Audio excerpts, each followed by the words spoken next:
বর্তমান সময়ে ইলন মাস্কের সম্পত্তির পরিমাণ 1 ট্রিলিয়ন মার্কিন ডলার, যা বাংলাদেশি টাকায় প্রায় 120 লক্ষ কোটি টাকারও বেশি। আসুন দেখি এই 1 ট্রিলিয়ন ডলার দিয়ে কি কি করা সম্ভব। প্রথমে আসি রোলস রয়েলসে। একটি রোলস রয়েলসের দাম যদি আমরা 5 কোটি টাকা ধরি, তাহলে প্রায় 20,000টি রোলস রয়েলস কেনা সম্ভব। ইলন মাস্কের কাছে এত টাকা আছে যে বাংলাদেশের প্রতিটি মানুষকে একটি করে গাড়ি কিনে দিতে পারবে।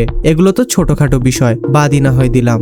ইলন মাস্ক কোকাকোলার মতো 2টা কোম্পানিকে অনায়াসে কিনে ফেলতে পারবে, সেখানে নেটফ্লিক্সকে কেনা তো তুচ্ছের বিষয়। আচ্ছা, আমি কি আপনাকে কিছু এক্সাম্পল দেব যে ইলন মাস্ক আসলে কতটা ধনী? তাহলে শুনুন। যদি আপনি প্রতিদিন 1 কোটি টাকাও করে ইনকাম করেন, তাহলে আপনার 3,28,298 বছর লেগে যাবে তার সমমান ব্যাংক ব্যালেন্স করতে, যেটা আপনি 2-3 হাজার বার জন্ম নিলেও সম্ভব না। সেটা ইলন মাস্ক তার 55 বছরের কেরিয়ারে তৈরি করে বসে আছে।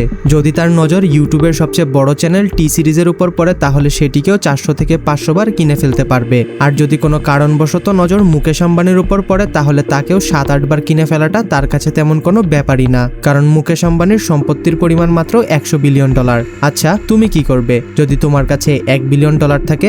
সাবস্ক্রাইব করে কমেন্ট বক্সে জানাও।